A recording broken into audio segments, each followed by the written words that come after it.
that actually very nice. Defending, I think it's like.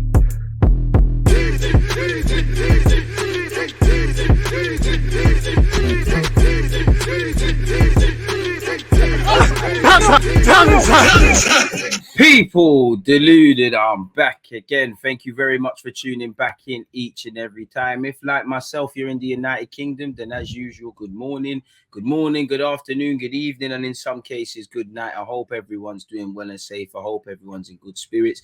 I hope with it being Monday, everyone's got a spring in their step and ready to, overcome any obstacles in their life and attack any goals, hopes, dreams, aspirations, and ambitions and endeavors you may have in your private and personal lives and professional lives and them things there. Obviously, you can't do any of that without health. So as usual, wishing you and your loved ones all health or good health, better yet, in all aspects of the word. Now, big up the Twitch gang. One love for you. Like, I can't lie, man. I prefer you lot to YouTube, and I don't feel I'm kind of in a bad mood about it. I don't feel appreciated on YouTube, if I'm honest with you.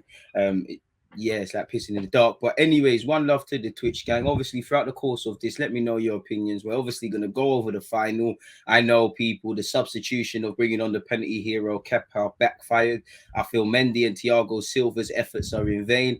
Again, at least Chelsea can't blame Lukaku for not being clinical. You know, when he's actually scored, it's been ruled out for offside. I mean, I always say Chelsea have extremely frustrating players, and you get a mixed bag. You know, Havertz had an okay game here and there, but the biggest highlight is you and Trent Alexander-Arnold getting into it. I mean, Trent Alexander-Arnold, the last time I checked, he's probably about 6 foot, so I don't know why he's got short man syndrome. He just seems, well, Harvey Elliott definitely has that as well, really, you know. And I mean, Liverpool fans are going to act like they're the only fan base where players unite and all of them things, you know how they are. But in relation to Liverpool, they did a job. I'd never want to see Chelsea win.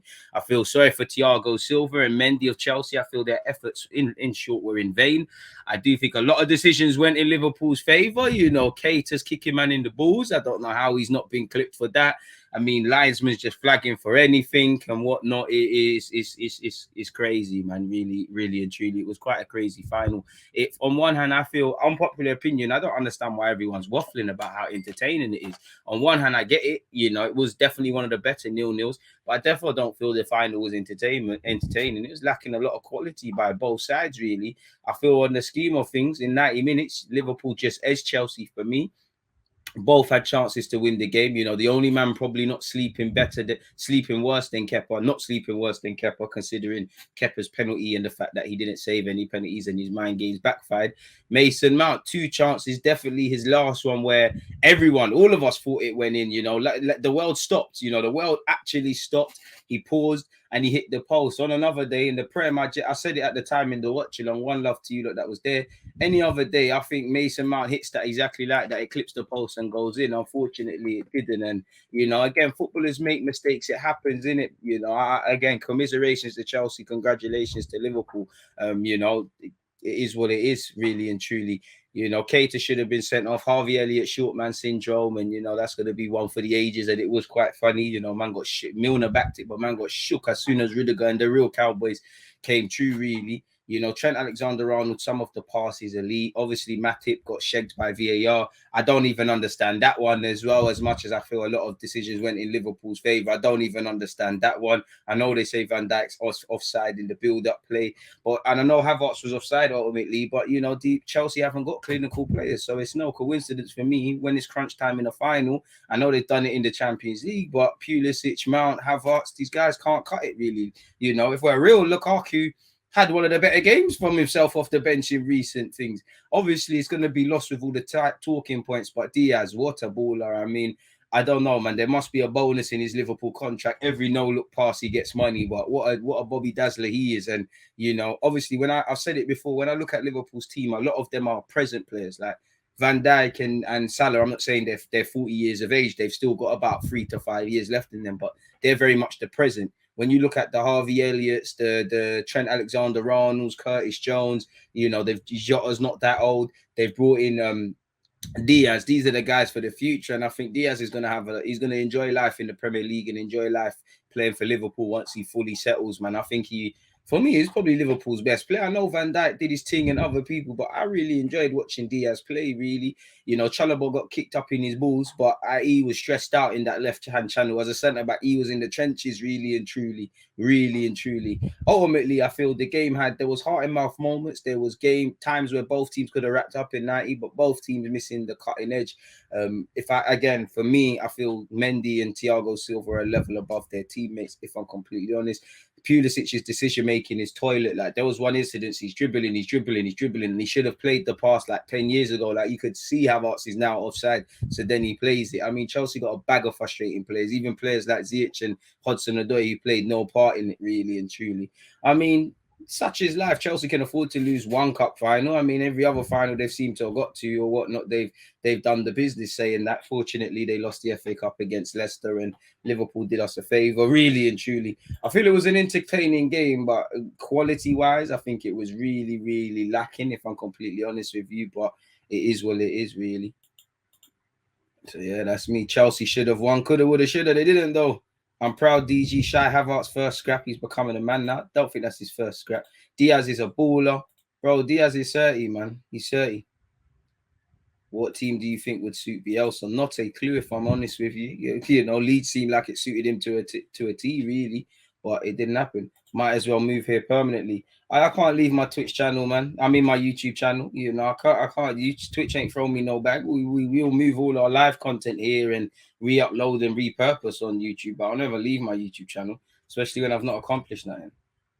Kepa thought it was Super Bowl. Bro, in hindsight, I don't know why Kepa came on. Obviously, there's been times it's worked and whatnot, but I just think Mendy was having a good game. I'm not going to lie, I do think Mendy's getting into that, what De Gea used to be, and as Arsenal fans, a bit like Ramsdale. And don't get it twisted, the man, they are making some great saves. But it's like, man, are gassing up every save. Like, some are standard saves and man are waffling, really. Don't get it twisted. Mendy pulled off a number of bad boy saves. Like, there was one, can't remember from Liverpool who shot it, but it's like they kind of disguised the shot in and amongst the Chelsea players. He saw it late and he got a fingertip.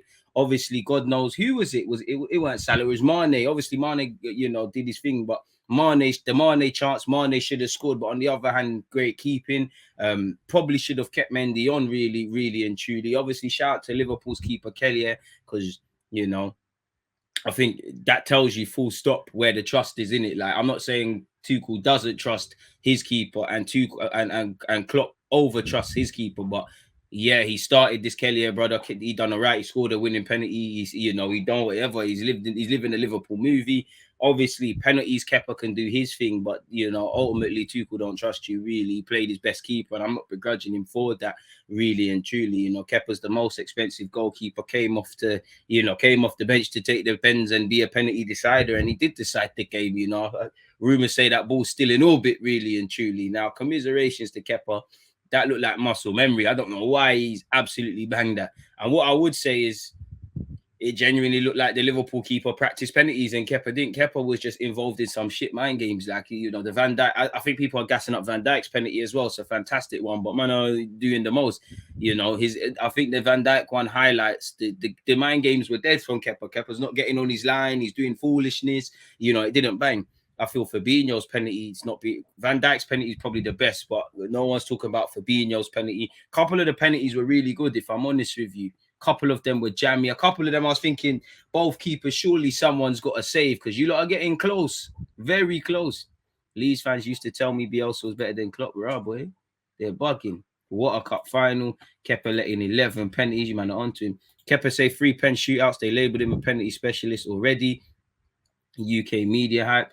Appreciate you, Omar, for tuning in on your lunch break, man. Izzy, appreciate you. Big up everyone inside. Good morning, my guy. Daily DG streams coming like my 5 a day. Appreciate that, my guy, man.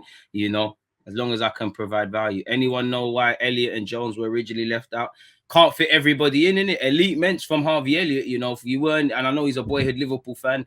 Obviously, Liverpool got a big squad and big players, and, you know, feelings come first. Klopp needs to get the job done. It's not that he doesn't trust Harvey Elliott. He started him in big games, but for whatever reason, he wasn't originally in the squad. Now, commiserations to Thiago. You know, my heart bled for Thiago, seeing a man cry. I know people will say he's won Champions League and things, but, you know, that's exactly the point. He wants to win silverware. He's at a new club.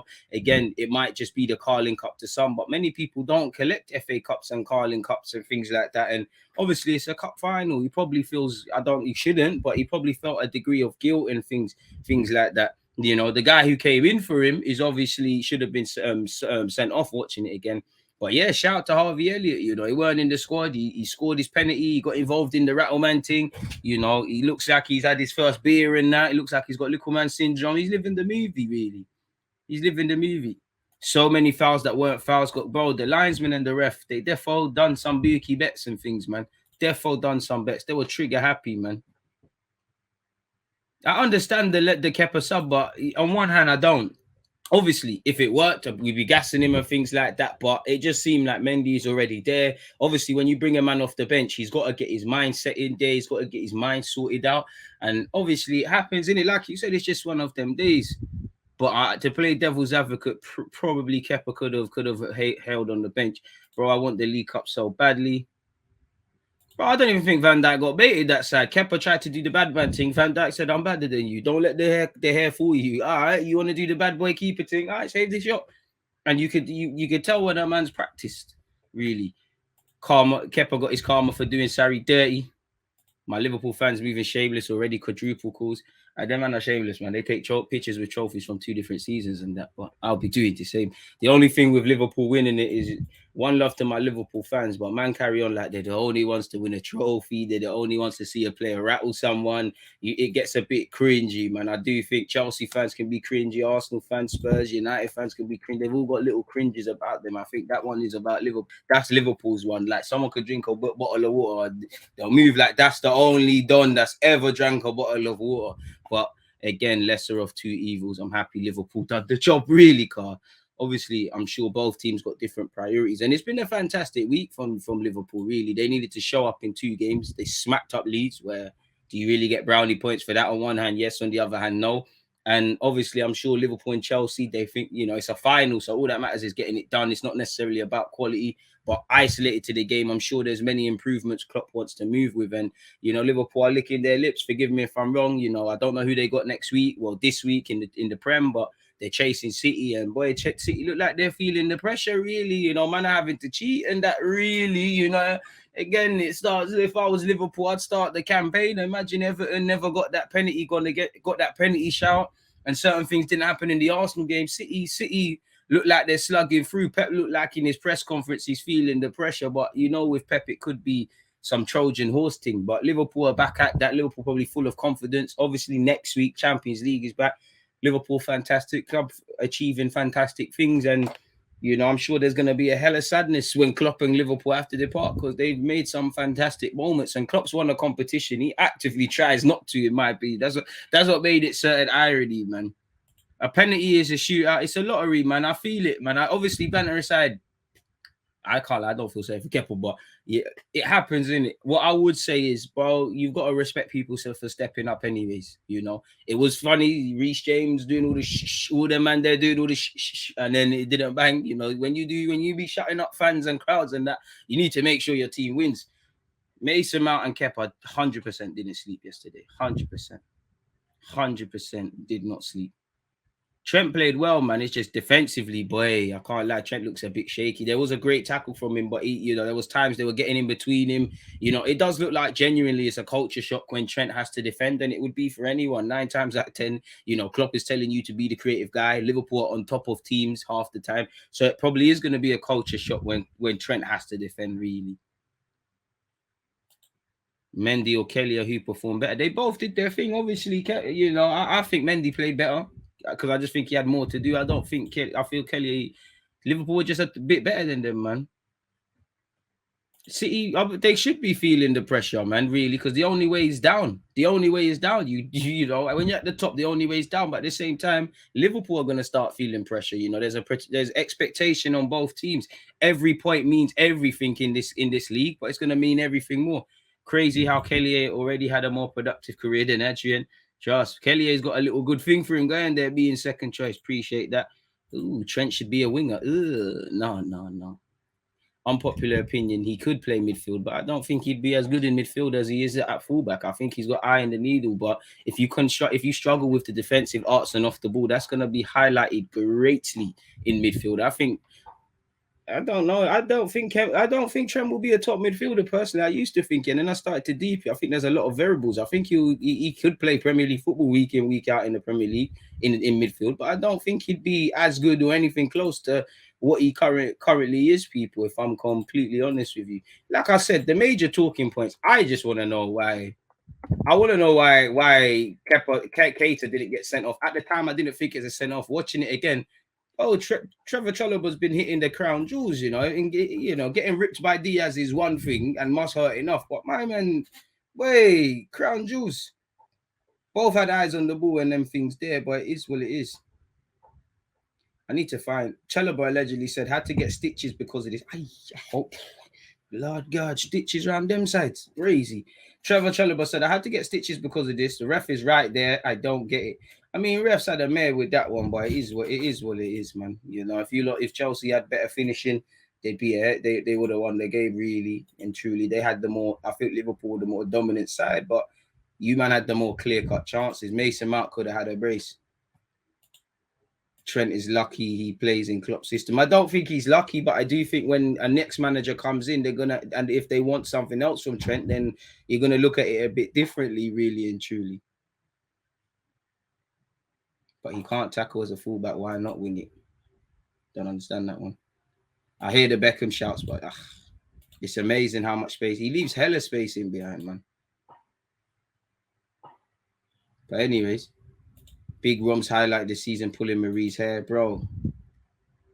To be fair, I think Lukaku was all right off the bench. Obviously, the bar's on the floor and that, but I just feel if you're quick to get at him, man, which I very much am, I got to give him not hail ups, but I don't think he was shit off the bench, if that makes sense. Apparently, Chelsea's trustees have ethical concerns. Speaking of Chelsea, by the way, Chelsea's trustees have ethical concerns over Roman Abramovich's transfer of stewardship and are yet to agree to the request, allegedly.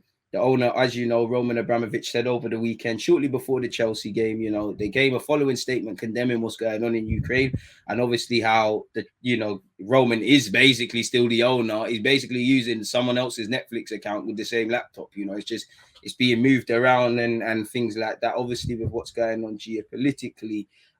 Goal understands that the foundation members feel there are legal and regulatory issues as well as ethical concerns over the switch. They're right to have concerns, but trustee, you're only going to pick people you trust. I'm sure Roman and his advisors, if it's not people they know personally, it's people that they've put in positions. So I'm not too sure how much I read into this really and truly. If I'm completely honest, I just felt it was worth mentioning because obviously Chelsea played in the final. We're waffling about Chelsea. By the way, Thomas Tuchel has defended his call, which I don't think there was anything wrong with Kepa coming on. He's one thing, he seems to be the guy for penalties, but he just effed it up really. It just is what it is. The ball's still in orbit. Simple as that. Really, really, really and truly, if I'm honest with you. Obviously, when we look at the Premier League now, crazy stuff. Obviously United couldn't get the job done against Watford. I actually feel United played slightly better than what I've seen of them in recent weeks, but ultimately not, poor decision making in the final third, just not scoring the goals really and truly. Ronaldo's got 1 in 9. Bruno's decision making kind of let him down. Ultimately 0-0. Good point for Roy Hodgson and Watford. And again, I'm kind of shook at Watford this week coming because Arsenal got them on Sunday. Again, the more. VAR is one thing where the EFL's concerned people, but can somebody tell me why that's not a handball for Rodri? I don't care in the grand scheme of things. I'm not a City or Everton fan, but boy, I don't know what's happened there because it's bewildering because Rodri's under no pressure. And for someone that plays for Spain and City and all them things there, them and they got eyes in the back of his head. So he must have been aware of his surroundings. So it made what he was doing even more bewildering. That is a definite handball. Why it wasn't given, I don't know. And I don't even want to hear clarity as to why it's not given because we're going to see that some point this season. We're going to see that in another game and it's going to be given. It's not like I don't agree with the ones that are given in today's day and age. Romero against Chelsea, the one we should have had against Brentford. When it's just blasted and it's hit a man's arm or you're as a fullback, you're trying to slide and the guy's crossed it and it's banged your arm. I don't agree with them things because come on now, it's a sheg. But in today's day and age, these things are penalties, and boy, it seems like it. According to who the manager is, who there must be brown envelopes. It's who gets what really and truly. If I'm honest with you, City weren't at their best. To be fair, I think you don't get points for playing well. But Everton, I think they had City, not had City's number, but I feel Goodison Park made it tough. The fans did their thing. I think Everton were firm but fair in the challenges. You saw Richarlison on Rodri, 11 men in their own half, 10 men behind the ball, including the goalie, but outfield players.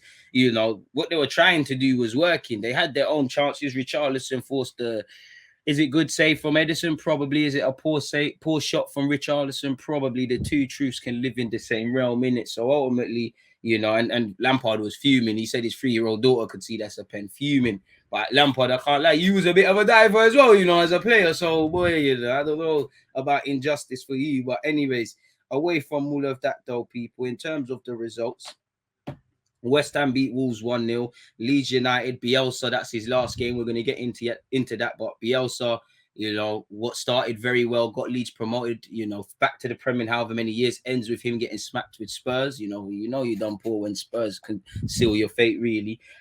Spurs 4, Leeds 0. 10 men, Brentford lost 2-0 to Newcastle. 1-1 between Crystal Palace and Burnley. 0-0 between Manchester United and Watford. Aston Villa, courtesy of Matty Cash and Otley Watkins, 1-2-0. And as I said, City got over the line against Everton. On Thursday, we already spoke about it, but you saw Arsenal. On Thursday, you saw Arsenal win 2-1 against Wolves. You also saw on the Friday, the 25th of February, Southampton win 2-0 to Norwich. But in relation to, let's start with West Ham, big 3 points.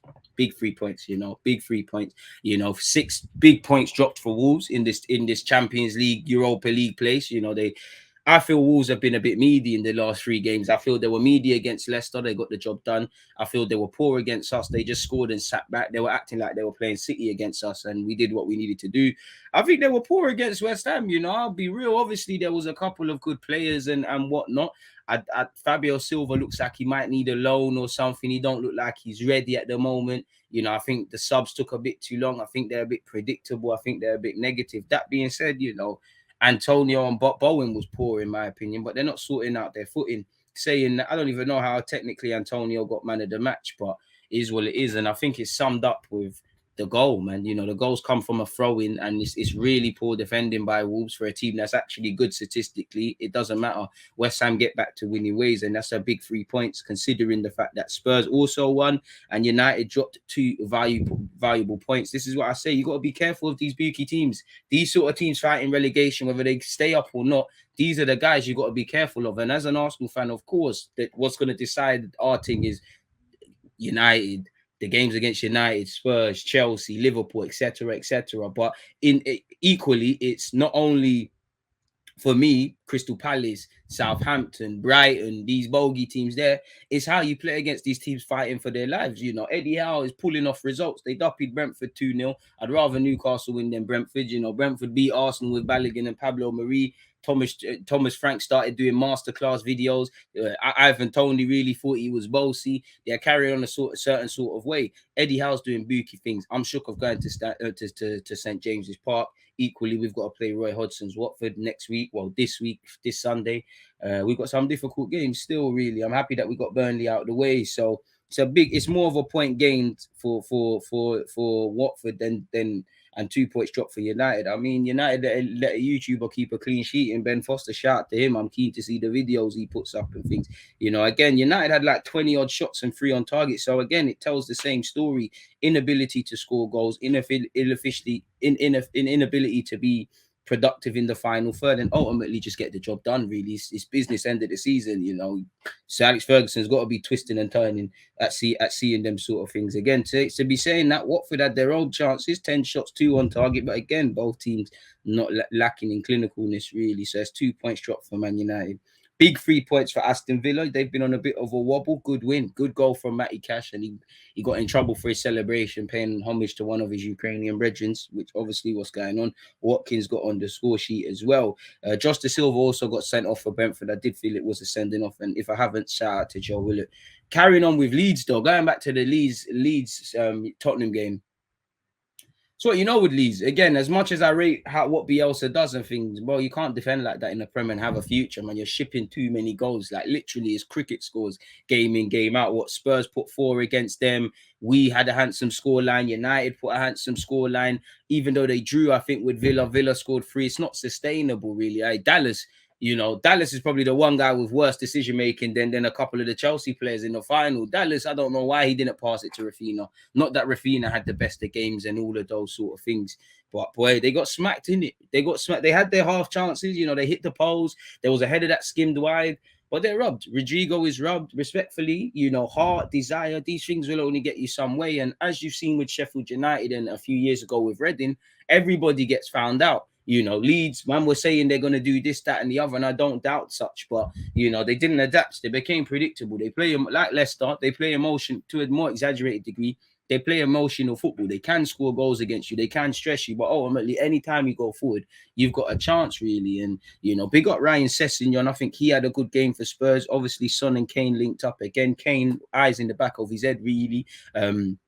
Doherty getting on the score sheet as well. The fullbacks moving mad, you know, but it's a bit like Jadon Sancho. I mean, you know, in terms of agendas, you know, people are feeling at home against championship sides. Arguably, I've got to do that, but I'm playing. For Spurs, it's a good 3 points. You know, I guess Conte's staying now, really, according to that. And again, when you look at the league table, when you look at the narratives, United are out of it at some point, Spurs are out of it, Arsenal are out of it. Bro, nobody's made ground on each other. You know, United are fourth despite dropping points with 47. West Ham played 27 games and are on 45. Arsenal are sixth on 45. Spurs have played one game more than Arsenal and have 42. So again, God forbid, we piss about against Watford. Boy, it's crazy. And it's, you know, I don't want to force it, but it feels like this is the most exciting league. And I'm not too sure as an Arsenal fan I want it to be in a while, because we might be forcing it, but again, City don't exactly have daylight on Liverpool. You know, there's 6 points. Liverpool have a game in hand. You get it. Again, we've been waffling about the top four, and you know, even though I think Chelsea will stay third, if we was just to humour ourselves, despite the fact that they've got 2 games in hand on United and West Ham in fourth and fifth, they sit third on 50 points. So again, they mess about. Not only is it a top 4 race, it can become something crazy. You know, Liverpool have a 10-point gap. I've seen people bottle. I don't think Liverpool will. So you could say from third to about 8th, you know, from Chelsea in third to Wolves in 8th. That's the little, if you was to force it, really 4th to 8th, not third to 8th. But you could force a top 4/European fight for places. Again, there's probably a little race for mid-table finishes, and relegation's a battle in itself, people. When you deep it, like you look at the relegation battle, I have been saying for weeks, I think one thing that could help a lot of the teams messing about in Everton, Brentford, and Leeds is that I think there's 3 teams worse than them in Burnley, Watford, and Norwich. I think Norwich are gone, playing a bit better, but I think Norwich are gone. I think Watford are gone, but again, Watford beat us. Boy, they're out and things go against them, go for them. Sorry, they're out the relegation zone. They've played 2 more games. Norwich and Watford have played 2 more games on Everton and Burnley, by the way, people. But I just feel Everton have to, you know, Everton are in a relegation race. There's no way around that, bro. They're a point above the drop. Burnley got a point against Palace from behind, obviously, courtesy of Aaron Lennon slashing home goal. So Everton are in that. I'd say Leeds are in the biggest trouble in that. Obviously, we're going to look at it, but Bielsa's left. They're bringing in March. I hear March is a good manager. From what I've seen, he looks good. But reality is, how much can he change right now? You know, we could see a managerial bounce. I don't know if he's able to navigate and keep them up. Leeds could be in trouble. Brentford could be in trouble. I mean, they beat an understrength Arsenal team. Man was saying they're here to get Europe and things. They're in that. Obviously, Newcastle have been doing their thing. Well, Newcastle up into 14th. So this tells you narratives and that can change, really. And Burnley are moving bookie, despite the fact that they've got the least wins in the Premier League with three victories. You know, Sean Dyche, he knows how to navigate it. I don't know. I think Norwich are gone. I think Watford kind of accept that they're probably gone. They can still get out, but they're gone. I think Burnley are trying to get out, and they could get out. I mean, could you imagine if Everton goes? Boy, you know, if you keep hold of them players, you can stay in the division. But boy, I don't know, people. I don't know how many is Decore staying, is Richarlison staying. You probably could keep hold of Iwobi and them sort of duds there, but I don't know. Leeds, boy, Rafinha gone. Calvin Phillips could stay, could be gone. Burnley, do you know what, Burnley? I can't lie, you're improving your diversity quota, so I might want you lot to stay. Watford's our London Coley neighbours, so I would like them to stay. I mean, I would like Norwich and Burnley to go down. I don't know why I hate Burnley. I don't like Norwich. Just because it's not even that I don't like Norwich. It's that you, man, are not serious. Like, at least Burnley were trying to get stability in the Premier. At least Watford as well. You, man, just literally like doing the little Disneyland channel getting promoted, then fighting to stay in the league, then going that. You man just on the yo-yo thing. You man are not on nothing else. So you might as well go down. Everton, boy. Just a few months ago, man, we're saying Everton and all of this are ahead of us. Boy, it's funny how life changes, man. It's funny. But boy, that's the Premier League. What else you lot saying, man? Hello from Moscow. All right, shout out you, man. Chill out. Let's. Bro, Lampard should be fuming. Ashley Cole Ashley Cole was killing me. He was shouting at the linesman, and then I just see Rodri come in and just shake their hands. Oh yeah, that's what I said. United played a lot better than they have. But the simple fact is, I can't lie to you though. You need 3 points at the decisive period in the season, and you can't cut open a team with Watford. That's a problem, really and truly. You know, the very fact that I'm praising Man United for playing well but not getting the result kind of tells you the issue, really and truly. You know, Watford are fighting relegation. They can barely keep a clean sheet. There's probably no way of glossing it. Again, it weren't terrible from United, but yeah, it is what it is. What record did Son and Kane get? They've eclipsed Lampard and Drogba in it for the most assists and them things between them. Wolves lost to two big favourites for top four, to be honest. That's two big six. It's arguably 12 pointers, really. Do you think Watford will beat the relegation? Nah. Don't, mate. Stop trying the United are not favourites, bro. If it was a race, man, in pole position, they're fourth. Like, come on now. Better try the Jose tactics. Nah, if I'd have an answer that, I don't think Watford will beat it. 2 clean sheets at home for Leeds all season. Exactly. So at what point does this brave thing border on stupidity? Because again, you don't get points for playing well. It's good entertainment, but entertainment won't keep you in the league. I don't know if Bielsa would challenge with United. I think he would overcomplicate a lot of things. Something like that. Burnley better than Leeds. Boy, Leeds are in trouble. Jesse marching on together. It's brazy. Like, it's brazy. I would say Leeds look like they're in trouble just because Burnley got a bit of togetherness. Leeds look a bit fractured. Things are going wrong. You know, maybe Bielsa should have been given time to, or at least the right to keep them in the league, considering all he's done. But that being said, it's a results business.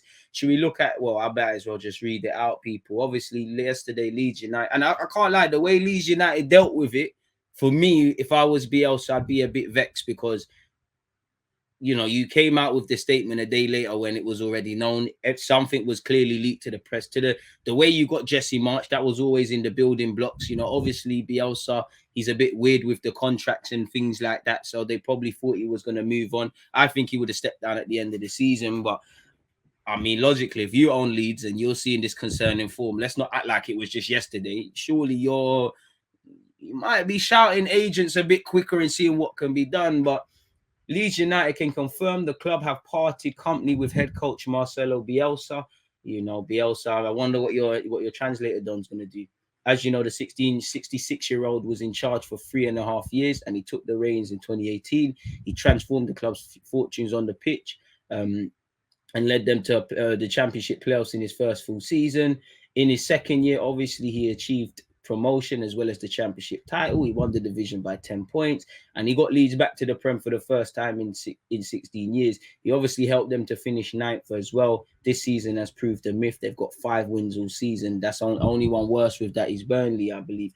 The chairman said, "This has been the toughest decision I've had to make during my tenure at Leeds United, taking into all account the success Marcelo has had at the club. With Marcelo as our head coach, we had 3 incredible campaigns and good times returned to Ellen Road. He changed the culture of the club and brought a winning mentality to us all. The moments created, particularly in the 1920 season and winning promotion to the Premier League, will of course live long in our memories, myself and fans included. However, I have to act in the best interest of the club, and I believe a change is now required in order to secure to secure our Premier League status. Recent results and performances have not met our expectations. We find ourselves in a precarious league position, and I feel now is the right time to bring in a new head coach in order to have an impact in its decisive stage of the season." Can't disagree with that. Naturally, myself, along with everyone at the club, would like to thank Marcelo for his efforts and achievements, and we wish him the very best for the future. Victor Orta said, "Since arriving at Leeds United, Marcelo had a huge impact on the club on a scale I have not seen before. He has created a legacy overseeing major infrastructure improvements at Fort Arch, which I guess is their training facility, uniting the supporters and players, and giving a clear pathway for young players to transition into the first team. That's true. Like, I really do think the way he had the 23s in the first team pattern was a bit radical, but it was good. It's disappointing his reign has had to end in this manner, given the special times we had enjoyed in recent years, which has seen some of the best in my career, but we cannot hide from recent results. I'd like to thank Marcelo for his commitment and dedication. I wish him every success going forward. Plans for a permanent tribute to Marcelo at Ellen Road are underway, and more information will be released in due course. Leeds United will aim to make an announcement on a new appointment tomorrow, which is today. So Jesse March, if you are signing for them, unless there's a spanner in the works, you probably expect him to become the Leeds United gaffer. Obviously, I'm live at 11:45 on 11:30, better yet, on YouTube, people. Make sure you hit the like button on that vid and set up another tab. It's there, man. Burnley are better than Leeds. More together, you know. Less naive, I would say. They shipped 60 goals in 26 games. Do you know how mad that? Bro, it's mad. It's not sustainable, bro. It's not sustainable.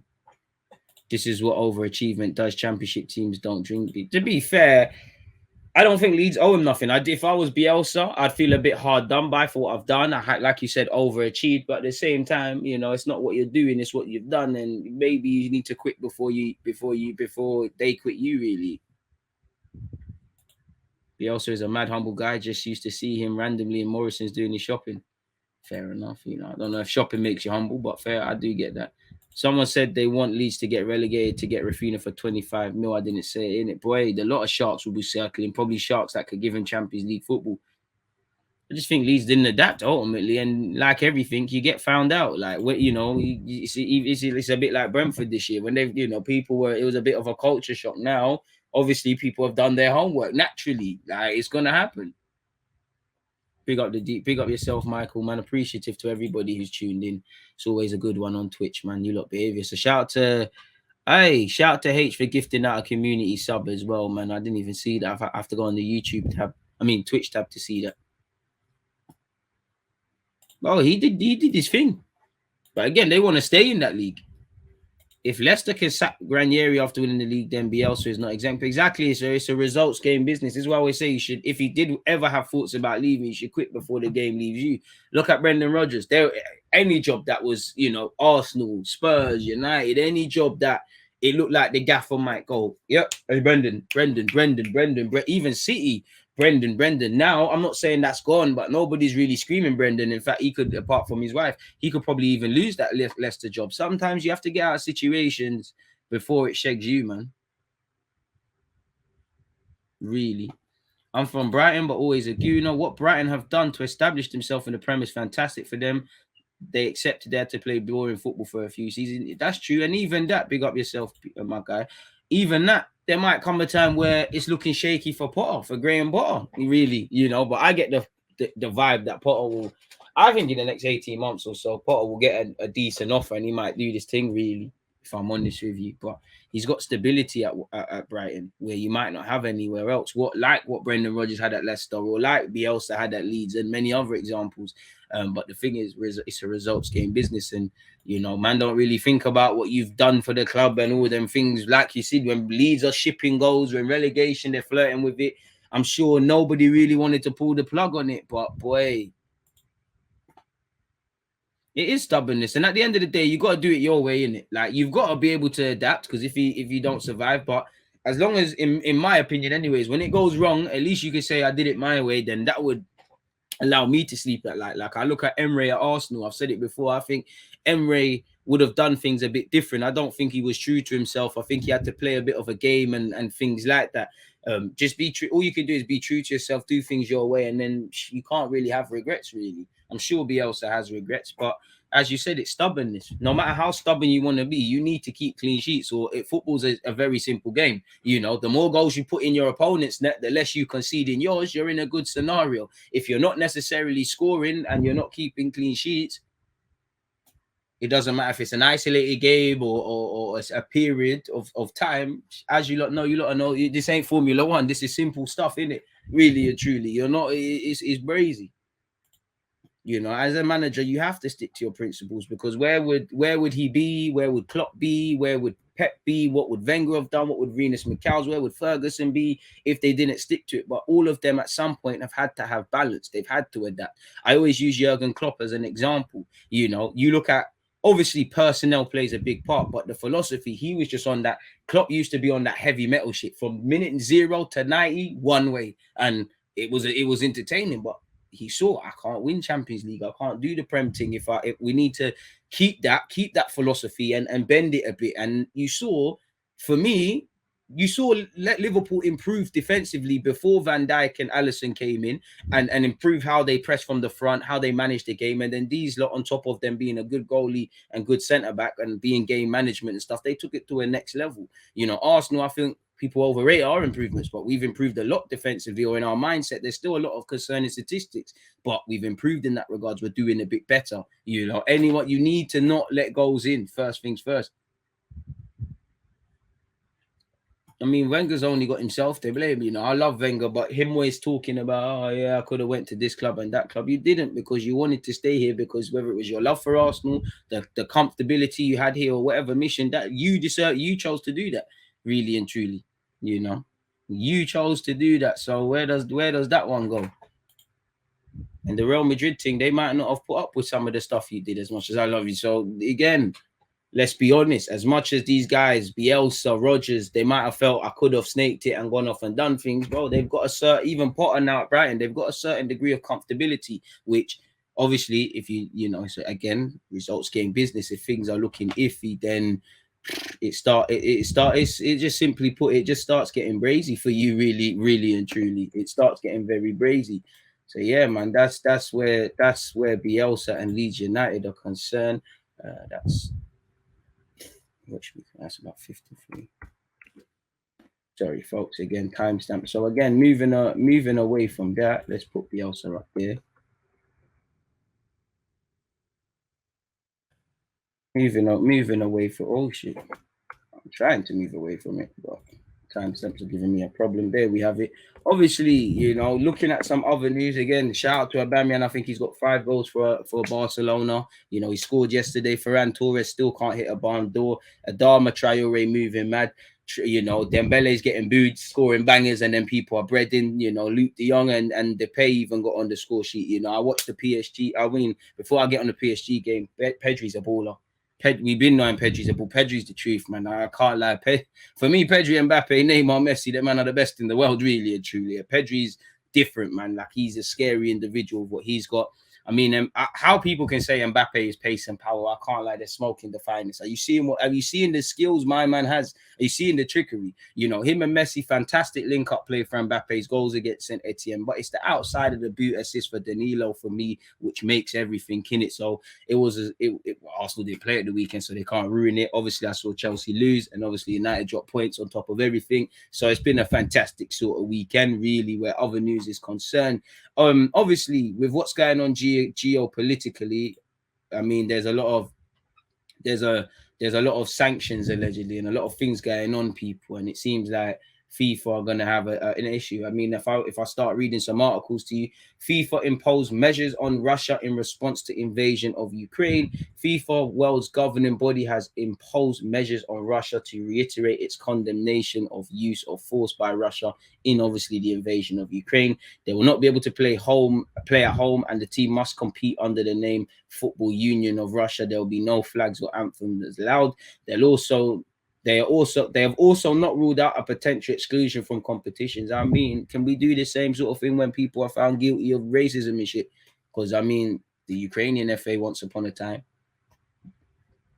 Bulgaria, Poland, it would have been nice. But anyways, man, let's not do all of that. But yeah, carrying on, people. The decision was made in coordination with UEFA and FIFA said. Apparently, Poland, Sweden, and the Czech Republic have said that their national teams will not play against Russia should the teams meet in the World Cup playoffs. People, Russia are scheduled to play Poland, and I saw the talk from Lewandowski and Szczesny, and they're not wrong. But I mean, without getting into it, because there's certain things you shouldn't talk about.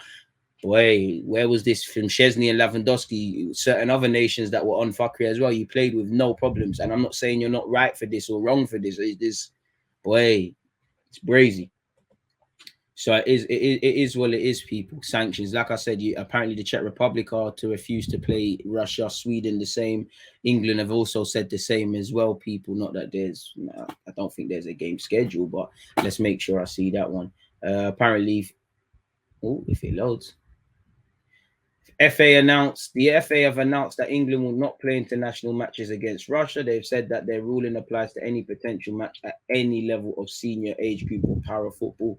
Aren't Russia due to play in the women's 2022 European Championship in England this summer? So are they going to be banned and things like that? I don't know, but that's what's what in it. Thomas Tuchel's also defended the decision to replace Mendy with Kepa, which it just didn't bang in it. Kepa played shit. As simple as that.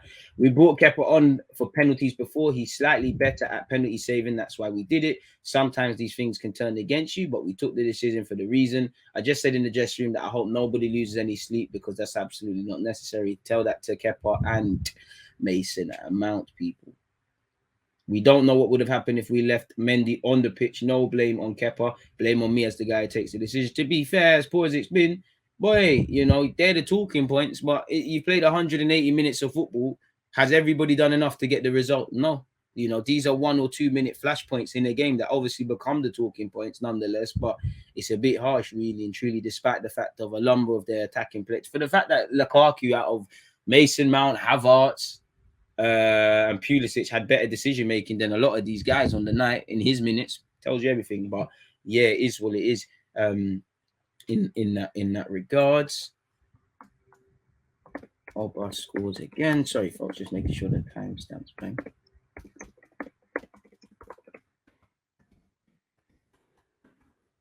Well, so that's that. Should we get into some transfer news? What are you lot saying? Speak of Everton getting robbed. Big up my guys always. We already have. Do you know much about this young Brazilian Endrick? From what I see, he looks kind of mess, but I don't know nothing about this 15, 16-year-old, apart from it looks like Barca, Madrid, all these dons are on him. That was a ball and a half from Kylian. Are you crazy? Gallagher's been doing his thing, man. Gallagher deserves at least a shot at Chelsea, really and truly. Him and Mount are two very different midfielders, but I mean, I like Mount, but I think Mount tries to. I think Mount forces a lot. Like he needs to just. He's got that Martinelli thing about him, like that Arteta spot. He's like he's trying to do everything at 100 miles per hour. More time, just relax. Really, it's crazy, man. Should we look at some of the transfer news as well, people? Not that it's transfer season, but who doesn't like to look at that? I mean, just before that, apparently Xavi said Pedri reminds me of Iniesta. I haven't seen many talents like him. Neither have I, man. The fact he's 19 already. Just the other day he was a fresh, he still is, but a 17-year-old, bossing thingy, man. Bossing Juventus, Pedri, Gavi, Fatty to come back. It's crazy, man. It's crazy for Barca. You might get my support again, really and truly. But in relation to transfer news, people, allegedly, well, can't see anything. Apparently, Gavi's been touted for a surprise switch to Real Madrid. Juventus make Pogba top target. I mean, it goes full circle with Pogba. Barca, Madrid, back to Juventus, staying at United. It just goes in a full circle. But he's been linked with a return, pardon me, which allegedly how he left, in it, really, exactly how he left. Apparently, Kroenke will bankroll Arsenal spending spree, right? Chelsea, Barcelona, and Real are in talks with Sevilla defender Conde, people, who's expected to move in the summer. Barcelona are closing in on Kessié. Not sure he's the best fit for them, but fair play. What else have we got? Goal.com, Hector Herrera of Atletico Madrid could be joining Roma. AC Milan to beat Newcastle to the signing of Kevin Botman. Apparently, Ajax are looking to convince Jordi Clough to leave Barcelona and take over as sporting director at the Amsterdam club, obviously in line with what's happened with certain other men. Crystal Palace are interested in signing Ceballos, and apparently Real Madrid are willing to take 15 million for him. Do not tell Mikel Arteta that, or we might be in issues, really and truly. What else have we got in terms of transfer news? Let's head over to Sky Sports. Let's go with that. Barca are in competition with Bayern Munich to land Christensen on a free from Chelsea. Newcastle are keen on signing Kepa from Chelsea. Tottenham are looking at Botman as well. Manchester United are looking at Cody Gakpo. What else is there? Leicester are reportedly lining up a summer suite for Chelsea starlet Levi Colwill. Good defender he is, doing quite well. FA are lobbying for FIFA to kick Russia out of the World Cup once again, people.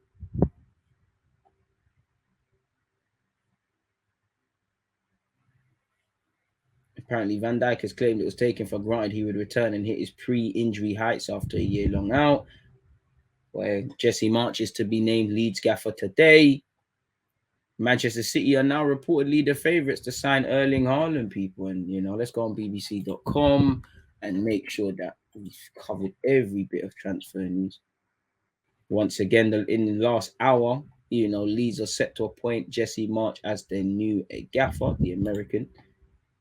Inter Milan will push to sign Lionel Messi if he decides to leave PSG, says the co-owner. Inter Miami, says they will try to sign him. Inter Milan, they have previously tried to go for him, but it's Inter Miami, says the co-owner of the MLS side. Lewandowski's contract with Bayern Munich ends in 2023, and apparently the striker has said no talks have taken place with Bayern Munich. So that's a very interesting one to watch, people. Dortmund and Haaland has agreed not to join Real Madrid in the summer, according to a couple of agents. Not sure what that is. Barcelona hope to be in the race to sign Haaland this summer, obviously with the £62.6 million release clause. Once again, Barca are moving closer to the free signing, better yet, of Kessié. Christensen has called his situation at Chelsea difficult. Chelsea are also considering a move to re-sign Eden Hazard, and apparently Rafinha is also of interest, people.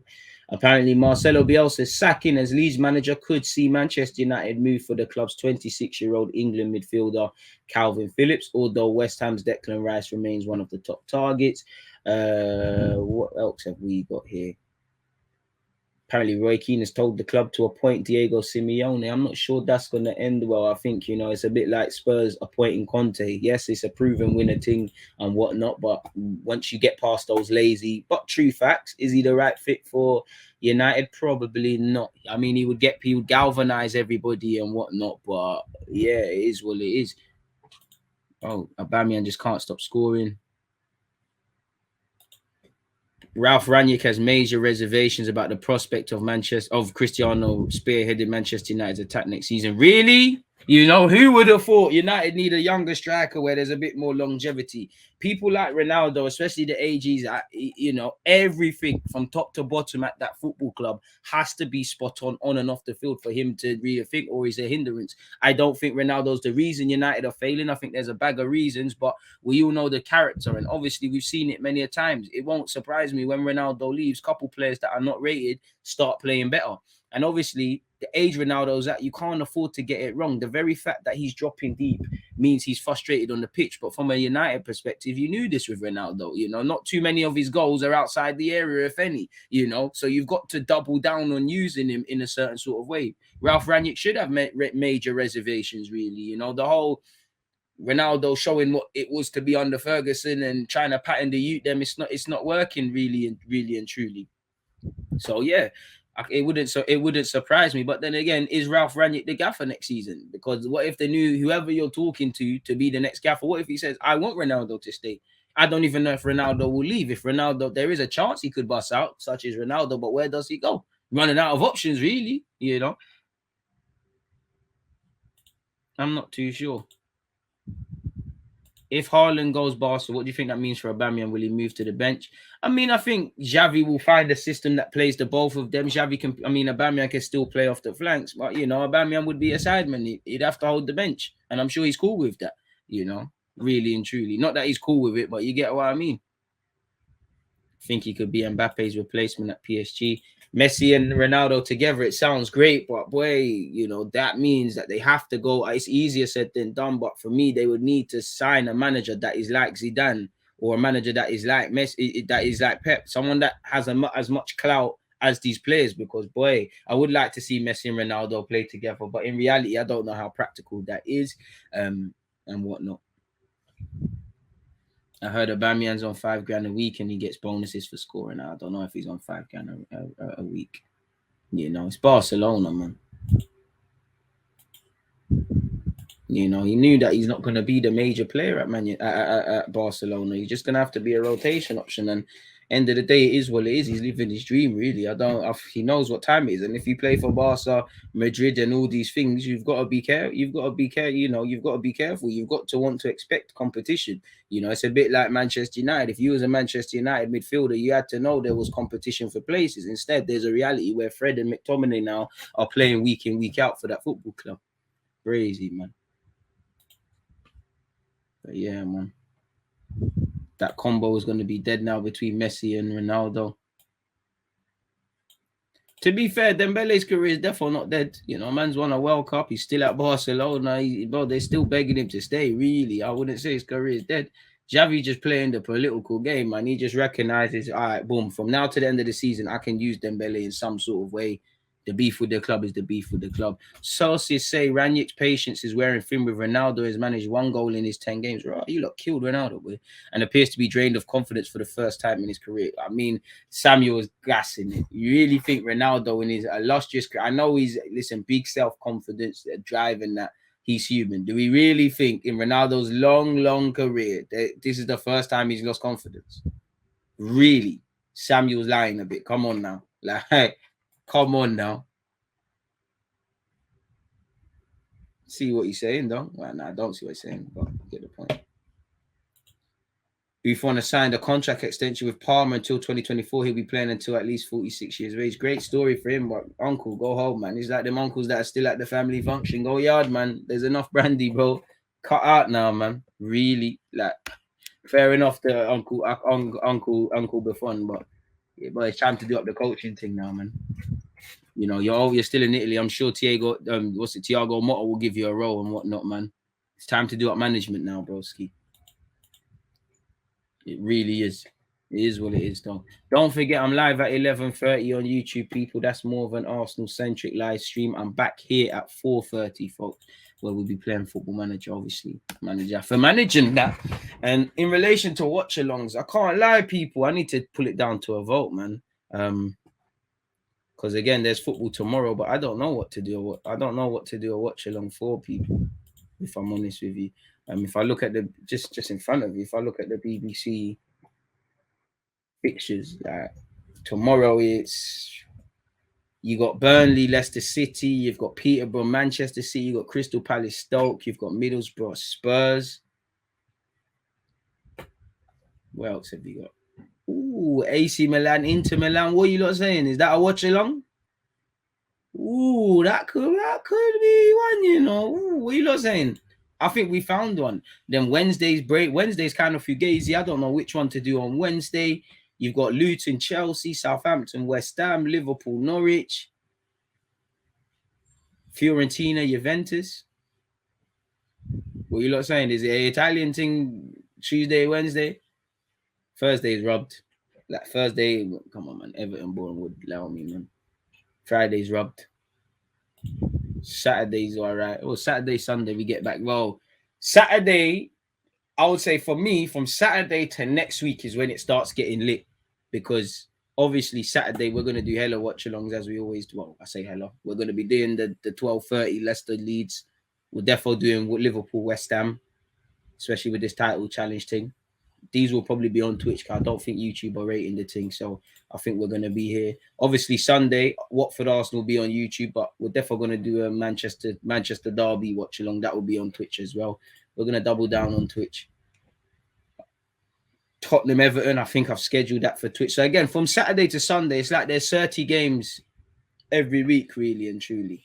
You've got Tottenham Everton. Hopefully Lampard does something against Spurs. Then obviously the Champions League's back Tuesday, Wednesday, Thursday. There is Premier League, but Arsenal are not playing, so we're watching Barcelona. Probably going to watch Barcelona, Galatasaray. What's going on Friday? Rugby games, and then this is a week ahead now. Oh, Man United on the 12th of March. Man United, Tottenham. This is what crazy. Champions League back next week, bro. Elanga better than Trashford. Bit harsh, but I think he's got better calmness in his decisions. That's why he's better than Rashford right now. I think Elanga makes decisions better. Again, I don't want to say Rashford ain't learning and things, but I get the vibe that Elanga is very sensible. Is not the word, but you can tell he's analytical, man. Like he's a thinker. So yeah, man, hella content. Make sure you're following on Twitch, Carl. It's gonna be a Twitch centric thing. I can't lie. The last Serie A watch between Juventus and Atalanta stunk up the place. It did. If Alexis starts, then do it. Why not, man? Italian thing. The people have spoken, man. DG, what do you make of Alanga's impact at United? He's taking his chance. You know, I don't know if he's going to have a long-term future at Man United or be moved on, but I mean, this is what you got to do. Sometimes it's as simple as a manager's taking a liking to you, which you heard with Ranić. Ranić said he was up all night watching YouTube vids. He's taking his chances. You know, he's made a name. He's in the squad now. Obviously, he's got a long way to go before you can say you're going to be a Man United player long-term and that, but he's found a little role for himself, man. He's a decent player. I don't know if he'll have a future there long-term or whatever, but he's one of the few players that if I was a United fan, like, not that he's doing amazing, but you can have some sort of faith in, really. I know he's missed some tap-ins as much as he's done some decisive stuff. Manchester United are closely following Southampton right-back Livramento. Therefore, the Saints are considering renewing his contract for another season. I mean, it's the inevitable, really. That'll be a good signing. Big signing. He does the basics, man. That's it. But I can't lie, I think he's meaty, though. It's not what I think, but I just don't think he's the guy for United like that. But not every youngster's got to be wavy. Some people just have to do a job. I just see him as one of them. He might just get shotted in a bit, really. But man's a Premier League footballer, and I want him to do well, man. I like Alanga still, man. Definitely, when I see the way man are treated with missing pens and that, we all know what happens once people miss pen. I can't lie, that is so sad. But even yesterday, that was the main thing for me. Like, I was hoping none of the man them missed, because we all know what happens, man. I mean, to be fair, Rashford probably looks good on YouTube. Wan-Bissaka, Lord God, I don't know for that. That's crazy, man. Absolutely crazy. Interesting comments, people. Don't forget, I'm on YouTube at 11:30. What's the time now, man? Let me make sure I'm ahead of time. It's 10 past. With that, I'm going to wrap up this live stream. Again, in terms of Twitch content, I'm back to play Football Manager at 4:30. 10 a.m. Footy talks tomorrow, depending on what the hell there is to talk about. As I keep saying, check your damn schedules. Twitch, I'm here to stay. Check your schedules. Your schedules are your best friends. Again, that's the G1s, the Jonathan Antonios, the L Sparks, the C Robin, Tons, Josh, H, Izzy, CeeLo, again, Big Yards, B, again, these lot clearly, I'm just saying these names because they're here all the time. So arguably, they're looking at their schedules. Be like them people, self-explanatory. I'm specifically not talking to you lot. Last thing before we cut out. I don't know for the Ronaldo slander, but last thing before we cut out. Ranić wants to replace Ronaldo with Osimhen. United have already probed Osimhen and Napoli. The striker can leave the Italian side. He is valued at 100 million euros. To be fair, that's a big signing, and I think he'll be good, man. But yeah, G1, love for you for providing some of these footballing talking points as well. You've been helping the man them out. No clue where you're finding these rumors, but love for that, my guy. You're a man. You're a London living Manchester United fan. I mean, it's the majority of them in it. But what can I say? I have to get the slide digs in. On a serious note, though, people, I'll see you lot at 11:30. Let me post a link in this one more time. Even if you can't be there, drive up the engagement. Twitch gang, it's been a lovely one. I'm only the GOAT because of you guys, man. I'm only the GOAT because of you guys. Without you lot, again, it's a pleasure to be here. If you lot, Twitch is just more relaxed anyways, but if you lot were off in the joke, but we talk football, we share our passion, as I keep saying, and it's a pleasure to be here day in, day out and whatnot, man. It is what it is. Come on, man.